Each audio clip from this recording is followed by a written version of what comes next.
Hello बच्चों, how are you all. फिर से रिवीजन क्लासेस आपकी स्टैम्प एक्ट की जो है कंटिन्यू कीजिए आप जल्दी से। स्टैम्प एक्ट आपकी मेरी बुक के अंदर 14 नंबर चैप्टर है आपका इंडियन स्टैम्प एक्ट 1899। थोड़ा सा फास्ट होगी क्लास, जैसे मैं हर क्लास में बार बार आपको बोलता हूँ कि थोड़ी सी फास्ट होगी। जो बच्चों ने रेगुलर लेक्चर अटेंड किए हैं और खुद थोड़ी सेल्फ स्टडी कर ली है, वन डे बिफोर एग्जाम में हम इंपॉर्टेंट टॉपिक इसके कवर करते हैं।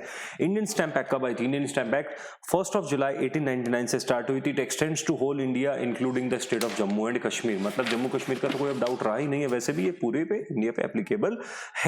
सो स्टैम्प एक्ट है, ये matter central government state government दोनों का है। बेसिकली इसको बोला जाता है सेंट्रल स्टेट गवर्नमेंट का मैटर है, बट ये स्टेट गवर्नमेंट का भी मैटर है। स्टेट गवर्नमेंट का मैटर भी है और सेंट्रल गवर्नमेंट का भी मैटर है, बट इनके दोनों के जो पोजीशंस है वो बटे हुए हैं। जैसे सेंट्रल गवर्नमेंट जो टैक्सेस लगाती है स्टैम्प ड्यूटी के थ्रू, वो लगा सकती है आपके bills of exchange, negotiable instrument या कोई भी बिजनेस रिलेटेड, बिजनेस कॉरेस्पॉन्डेंस या बिजनेस के चीजों से रिलेटेड। और जो स्टेट गवर्नमेंट है वो लगा सकती है ट्रांसफर ऑफ इमूवेबल प्रॉपर्टी के ऊपर लगा देती है। ठीक है, तो कुछ पार्लियामेंट है, पार्लियामेंट चाहे तो इसके ऊपर कोई भी कानून बना सकती है। Parliament can impose any type of stamp duty which will be applicable. जो सेंट्रल गवर्नमेंट का पार्ट है वो करता कौन है? पार्लियामेंट ही करता है। और स्टेट गवर्नमेंट चाहे तो स्टेट गवर्नमेंट भी अपने लॉज बना सकती है, but that shall not ever contravene the laws made by the parliament और the central government. Union list, power of legislature. Sir कौन इसके ऊपर कानून बना सकता है? दो चीजें होती है, फिर से मैं बताता हूँ। एक हमारे कॉन्स्टिट्यूशन में यूनियन लिस्ट है और एक हमारी स्टेट लिस्ट है और एक कॉन्करेंट लिस्ट है। कॉन्करेंट लिस्ट का इस एक्ट से कोई लेना देना नहीं है। यूनियन लिस्ट है, स्टेट लिस्ट, ये दोनों इसके ऊपर कानून बनाती है। यूनियन लिस्ट होती है मतलब सेंट्रल गवर्नमेंट, स्टेट लिस्ट मतलब स्टेट गवर्नमेंट। यूनियन लिस्ट किसके ऊपर कानून बनाती है? I will again repeat, bills of exchange, negotiable instrument, promissory note या किसी भी ट्रांसफर ऑफ शेयर एक्सेट्रा के ऊपर स्टैम्प ड्यूटी के कानून सेंट्रल गवर्नमेंट बना सकती है। और स्टेट लिस्ट किस पे बनाती है? Transfer of immovable property except any commercial letter और कमर्शियल कॉरेस्पॉन्डेंस या कोई bills of exchange, negotiable instrument को छोड़ के स्टेट गवर्नमेंट किसी के भी ऊपर बना सकती है। What do you mean bye stamp? Stamp का मतलब क्या होता है? स्टैम्प का मतलब होता है एनी मार्क, सील और एंडोर्समेंट, एनी मार्क, सील और एंडोर्समेंट बाय एनी एजेंसी और any person who is authorised by the government shall be treated as a stamp. Stamp कितने टाइप की होते हैं? स्टैम्प दो टाइप की होती है, एक होती है अधेसिव स्टैम्प और एक होती है इंप्रेसिव स्टैम्प। बिल्कुल, हाँ जी, अधेसिव स्टैम्प। अधेसिव स्टैम्प कौन सी होती है सर? जो चिपकाई जाती है। और इंप्रेसिव स्टैम्प कौन सी होती है? जो एम्बोस होती है, पेपर पे अपना इंप्रेशन छोड़ देती है। अधेसिव स्टैम्प सेक्शन 11 कहता है कौन किस चीज पे लगती है? सर अधेसिव स्टैम्प लगती है notarial entry of the advocate, vakalatnama, transfer, endorsement of share, इन सब के ऊपर अधेसिव स्टैम्प लगाई जाती है आपकी। या कोई भी ऐसा इंस्ट्रूमेंट, सर एक चीज और जल्दी से, कोई इंस्ट्रूमेंट अगर फोटोस्टेट हुआ तो क्या उसके ऊपर ओरिजिनल के ऊपर स्टैम्प ड्यूटी लागू है? क्या उसकी फोटोस्टेट के ऊपर भी स्टैम्प ड्यूटी देनी पड़ेगी? बिल्कुल भी कभी फोटोस्टेट के ऊपर स्टैम्प ड्यूटी नहीं लगती है। फिर आता है अधेसिव स्टैम्प कैंसिल कैसे होती है? अधेसिव स्टैम्प को कैंसिल करने के कुछ तरीके होते हैं। अधेसिव स्टैम्प हमेशा कैंसिल कैसे हो सकती है? आपने देखा होगा पोस्ट ऑफिस के अंदर, या तो सिंगल लाइन ड्रॉ कर दो, सिंगल लाइन ड्रॉ कर दो तो अधेसिव स्टैम्प कैंसिल हो सकती है, या उसके ऊपर डायगोनल लाइन ड्रॉ कर दो तो भी आपकी ये स्टैम्प कैंसिल हो सकती है। और एक साथ साथ वेरी इंपॉर्टेंट थिंग, कोई भी इलिटरेट आदमी अगर उसके ऊपर अपना क्रॉस मार दे, किसी भी तरीके से उसको कैंसिल कर दे, तो कोर्ट कहता है कि ये कैंसिल मानी जाएगी। कोलाई साई वर्सेस बलाई हजाम के केस में ये डिसाइड हुआ था, कोलाई साई वर्सेस बलाई हजाम। फिर आता है इंप्रेस स्टैम्प। कौन सी होता है इंप्रेस स्टैम्प? मैंने आपको जैसे कि बताया, इंप्रेस स्टैम्प वो होती है जो अपना पेपर पे इंप्रेशन छोड़ती है। इंस्ट्रूमेंट क्या होता है? एक सवाल आता है, what do you mean by instrument? So in general instrument is a legal document which is duly signed और executed by both the parties. तो किसी भी डॉक्यूमेंट को इस स्टैम्प एक्ट 1899 में इंस्ट्रूमेंट बनने के लिए क्या करना पड़ेगा? उसको सबसे पहले तो इंस्ट्रूमेंट बनने के लिए एग्जीक्यूट होना पड़ेगा, मतलब दोनों पार्टीज के उसके ऊपर साइन होने जरूरी है। ठीक है, चलिए देन फिर आता है कुछ सवाल, छोटे मोटे एक सवाल पूछता हूं मैं आपसे, क्या अनसाइंड डॉक्यूमेंट इंस्ट्रूमेंट होता है? सर कभी भी अनसाइंड डॉक्यूमेंट इंस्ट्रूमेंट नहीं होता है।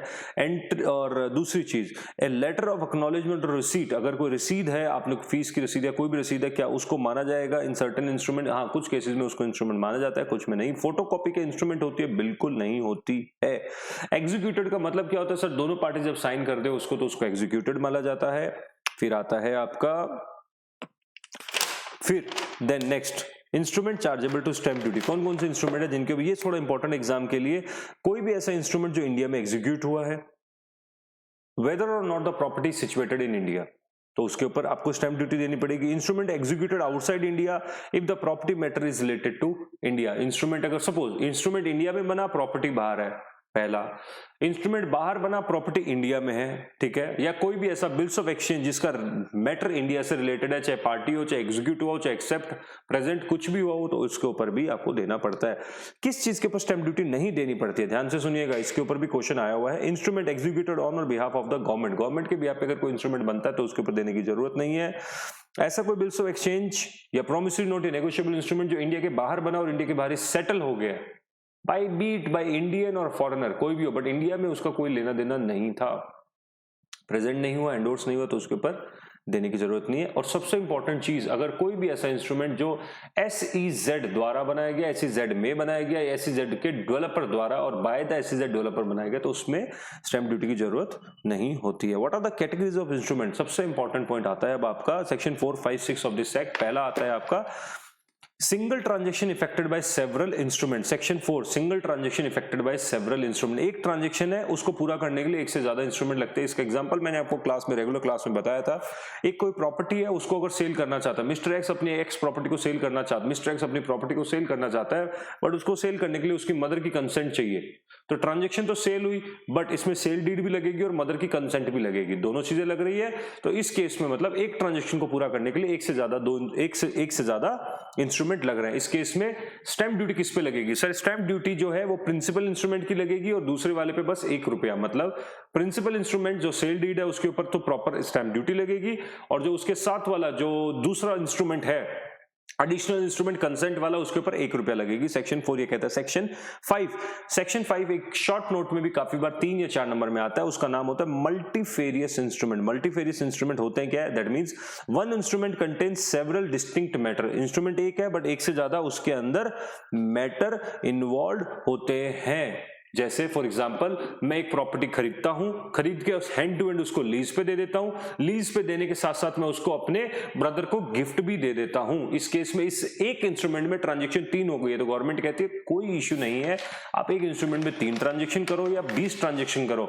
इस तरीके के इंस्ट्रूमेंट में सेक्शन 5 ऑफ स्टैंप एक्ट 1899 कहता है कि आपकी एग्रीगेट ड्यूटी, सेल की ड्यूटी अलग जोड़ो, लीज की ड्यूटी अलग जोड़ो और गिफ्ट की ड्यूटी अलग जोड़ो, एग्रीगेट ड्यूटी पे कीजिए। सेक्शन 6 आता है इसके बाद, वो तो कहता है मल्टी डिस्क्रिप्शन या मल्टी डिस्क्रिप्शन के जो इंस्ट्रूमेंट्स होते हैं वो कहा जाते हैं। फॉर एग्जांपल एक इंस्ट्रूमेंट है, उसके ऊपर अभी तक कंफ्यूजन या डिस्प्यूट है कि सर ये इंस्ट्रूमेंट जो है सेल में जाएगा या सेल डीड में जाएगा या रजिस्ट्रेशन में जाएगा या फिर रजिस्ट्रेशन में नहीं जाएगा।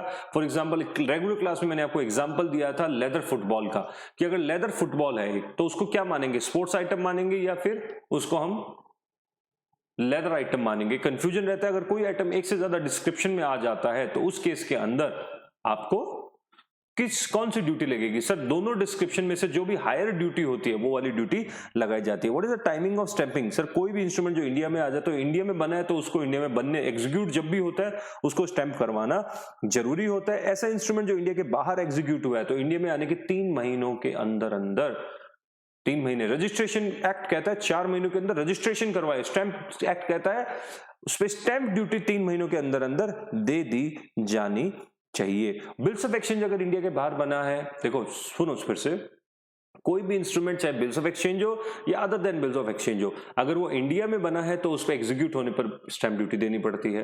दूसरा, कोई ऐसा इंस्ट्रूमेंट जो इंडिया के बाहर बना है, अब इंडिया के बाहर बने इंस्ट्रूमेंट को 2 कैटेगरी में बांट देते हैं। पहला है आपका प्रोमिसरी नोट नेगोशिएबल इंस्ट्रूमेंट, दूसरा है other than negotiable instrument. So other than negotiable instrument क्या कहता है? इंडिया में आने के 3 महीनों के अंदर। और negotiable instrument that is bills of exchange या प्रोमिसरी नोट क्या कहता है? सर जब इंडिया में वो फर्स्ट टाइम डील होता है, प्रेजेंट होता है या एंडोर्स होता है या उसको एक्सेप्टेंस की जाती है, उससे पहले कभी भी करवा लीजिए आप, ठीक है। फिर उसके बाद में वैल्यूएशन ऑफ स्टैंप ड्यूटी, अगर कोई ऐसा इंस्ट्रूमेंट है जो इंडिया के अलावा किसी और देश की कंट्री की करेंसी में है तो उस केस में क्या करना है? सर उसको पहले कन्वर्ट कीजिए। कन्वर्ट कौन सी रेट पे करना है? तो सेंट्रल गवर्नमेंट जो भी आपको डॉलर की रेट बताती है उस रेट के ऊपर आप उसको कन्वर्ट करेंगे और उसके ऊपर जो रेट बनता है, प्रॉपर जो भी रेट है उसको मल्टीप्लाई करके दे देंगे। अगर सिक्योरिटी मार्केटेबल है जो इंडिया के बाहर की है तो उस केस में जो उसकी मार्केट रेट है वो देखी जाएगी। अगर काइंड में कोई भी चीज दी गई है तो उसकी मार्केट रेट देख के उसके ऊपर स्टैंप ड्यूटी लगा दी जाती है। अगर किसी भी इंस्ट्रूमेंट के अंदर इंटरेस्ट स्पेसिफिकली मेंशन्ड है, ये बहुत इंपॉर्टेंट है, एग्जाम में आया हुआ क्वेश्चन मैं बताता हूं एक एग्जांपल के साथ। A promissory note of ₹10,000 which has specifically mentioned the interest at the rate 18% per annum, उसने स्पेसिफिकली लिख दिया। In this case stamp duty खाली 10,000 पे लगेगी क्योंकि स्पेसिफिकली इंटरेस्ट लिखा हुआ है उसके अंदर, प्रिंसिपल अमाउंट पे ही खाली स्टैंप ड्यूटी लगती है। सपोज एक और चीज करते हैं, आपसे मुझे 15,000 रुपए लेने थे, आपने 15,000 रुपए वापस पे करने की बजाय मुझे एक प्रॉपर्टी दे दी आपने इसके बदले, तो उस प्रॉपर्टी की रेट क्या मानी जाएगी? 15,000 रुपए के ऊपर स्टैंप ड्यूटी देनी है। रिपीट अगेन, आपसे मुझे 15,000 रुपए लेने थे, आपने वो 15,000 रुपए देने की बजाय मुझे आपने बोला कि सर मेरा एक फ्लैट पड़ा है XYZ एरिया के अंदर, आप वो फ्लैट ले लो, मैं 15,000 देने में नाकाम इनकेपेबल हूं। तो सिंपल क्या करना है, उस फ्लैट पे जब ट्रांसफर किया जाएगा तो उसके ऊपर जो स्टैंप ड्यूटी लगेगी वो कौन सी लगेगी? 15,000, जो डेट का अमाउंट है वो मान लिया जाएगा। चलिए एक और एग्जांपल इसके साथ साथ बताता हूं मैं आपको, ये एग्जाम के क्वेश्चन सारे डिस्कस कर लेते हैं। ओके, कहता है कि अगर सपोज करते हैं कि एक प्रॉपर्टी मैंने मोर्टगेज की हुई थी, एक प्रॉपर्टी मैंने मिस्टर एक्स को मोर्टगेज की थी 1000 रुपए में। ध्यान से पे अटेंशन ओवर हियर, ये इंपॉर्टेंट क्वेश्चन है और डिफिकल्ट भी है। स्लो धीरे से बताते हैं। एक प्रॉपर्टी जो मिस्टर एक्स को 1000 रुपए में मैंने मोर्टगेज की, क्लियर। अब ये जो 1000 रुपए में मोर्टगेज की प्रॉपर्टी, मुझे ये प्रॉपर्टी छुड़वानी है, बट मैं इस प्रॉपर्टी को वेकेट नहीं करवा सकता। मैंने ये सेम प्रॉपर्टी मिस्टर वाई को सेल कर दी और सेल करके उनसे 500 रुपए भी ले लिए और उनको बोला कि आप इसको 1000 रुपए आप पे करके आप वेकेट करवा लो। तो सोचो मिस्टर वाई की टोटल कंसिडरेशन कितनी लग गई, उसने 500 मुझे दी और 1000 रुपए इसको वेकेट करवाने के लिए देगा, टोटल 1500 दे दिए, तो स्टैंप ड्यूटी 1500 रुपए पे लगेगी। Is that clear? और अगर इसमें 200 रुपए का इंटरेस्ट भी होता अगर देने का, तो मिस्टर वाई कितना दे रहा है? 200 रुपए इंटरेस्ट भी देगा इसे 1000 के साथ, तो 1700 पे लगेगी। ये इंपॉर्टेंट क्वेश्चन था आपका एक। आगे नेक्स्ट आता है लीज का केस। कोई भी अगर लीज है तो उसमें किस तरीके उसकी वैल्यू किस पे लगाई जाएगी? सर अगर गवर्नमेंट की लीज है तो कलेक्टर बताएगा, और अगर प्राइवेट लीज है तो 20,000 रुपीज पर ईयर के हिसाब से उसकी लीज की वैल्यू निकाल ली जाती है।